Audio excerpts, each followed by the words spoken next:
Morning harmony splinters when a suave, silver-haired stranger named Watch Buddy Rourke arrives at the bungalow, claiming he was Charlie Nyland's best friend during the Korean War. Rose, stunned yet delighted, ushers him inside, eager for stories about her late husband.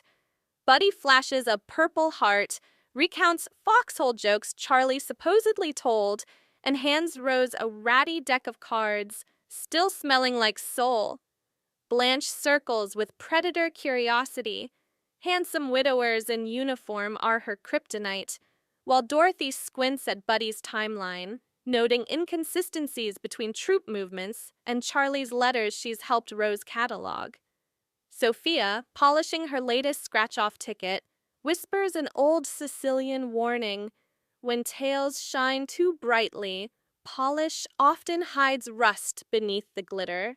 By lunch, Buddy has installed himself at the table, regaling everyone with anecdotes of Charlie inventing improvised wrenches from chopsticks and singing polka lullabies under artillery fire. Rose drinks in every detail like rain in Minnesota drought, laughing and crying simultaneously. Blanche refills his iced tea with syrupy charm, pressing for anecdotes that involve beach furloughs and shirtless heroics. Dorothy excuses herself to fetch Charlie's war trunk for cross-checking medals. She returns to find Buddy sketching a map of their unit's secret snack bunker, anachronistically including a 1953 vending machine. Disquiet flutters through Dorothy's gut. Either Charlie's Buddy has a leaky memory, or he's playing a con worthy of Stan's bowling ball warmers scheme.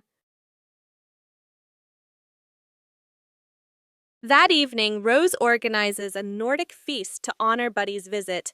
Lutefisk casserole, pickled beets, and a jello pyramid that wobbles like her emotions.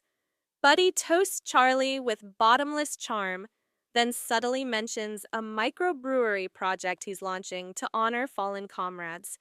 Investors, he notes, receive commemorative dog tags and profit sharing. Once the first batch ships from Tampa, Blanche's eyes glimmer at the word investor. Dorothy's narrow at once, and Sophia silently counts napkin folds. She's seen pyramid schemes disguised as funerals before. After dinner, Dorothy corners Buddy, requesting specifics on Charlie's platoon. Buddy rattles off serial numbers with uncanny speed, yet stumbles on the color of Charlie's lucky scarf. Something Rose reminisces about weekly. He blames memory fog and changes subject to the brewery again, adding that early investors get in at $50 a share. Dorothy's internal alarm bells morph into church organs. She resolves to verify Buddy's background before Rose writes a check. Meanwhile, Rose places Charlie's war photo beside Buddy's plate for breakfast. Convinced fate reunited fragments of Charlie's past so her heart can finally heal. Next morning, Dorothy calls the Department of Veterans Affairs, while Blanche distracts Buddy with a tour of Miami's best Bloody Mary bars. The VA confirms Buddy served overseas, but in supply depots stateside, never Korea. Furthermore, records say he was dishonorably discharged for filing false payroll claims, not awarded a Purple Heart. Dorothy's dread crystallizes into fury. She races to the rusty anchor where Blanche and Buddy sip brunch cocktails. Cornering him by the dartboard, she confronts him with the VA facts. Buddy wilts momentarily, then spins a story about clerical errors and government conspiracies burying true heroism. Blanche wavers, dazzled by bravado, but Dorothy drags her out, hissing that charm is just polish on rot. Back home, Sophia tests Buddy's authenticity with a fabricated Sicilian war story involving goat grenades. He nods solemnly, claiming Charlie loved those goat missions. Rose, overhearing, gasps. Charlie was terrified of goats. The fragile bubble of nostalgia pops. Dorothy presents the VA printout. Rose's face drains paler than lutefisk. Buddy drops the dog tag investor packet, stammering that grief makes people do crazy things. Sophia retorts, "Grief doesn't forge medals from soda cans." Rose retreats to her bedroom, clutching Charlie's photo, while the others evict Buddy, his commemorative deck of lies scattering across the tile. Guilt and hurt swirl around Rose's room like storm clouds over Lake Wobegon. Blanche tiptoes in with chocolate cheesecake, but Rose refuses solace. She feels foolish for wanting so desperately to meet someone who truly knew Charlie. Dorothy joins, admitting she feared bursting Rose's bubble, yet dreaded deeper hurt if they invested money. Rose confesses she'd prepared a $1,000 check to Buddy, hoping Charlie's memory could brew camaraderie in every bottle. Blanche, moved, shares her own history of men spinning yarns in neon moonlight, swearing each lie taught her to spot sincerity by how it feels rather than how it sounds. Sophia enters carrying a shoebox of Charlie's letters Rose long ago loaned her for safekeeping. She suggests reading them together, original stories from the only source that matters.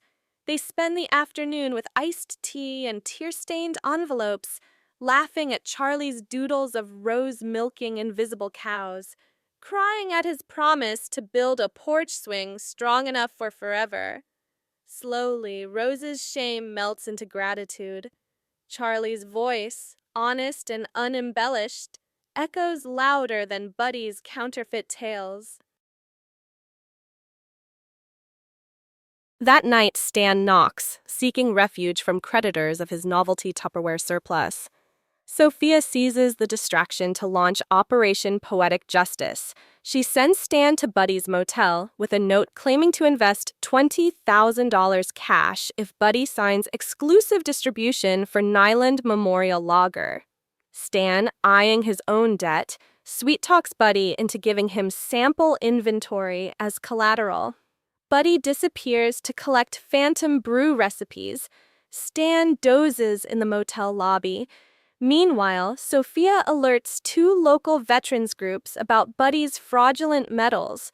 When Buddy returns at dawn, he's greeted not by Stan's promised suitcase, but 6 stern vets holding printouts of stolen valor statutes.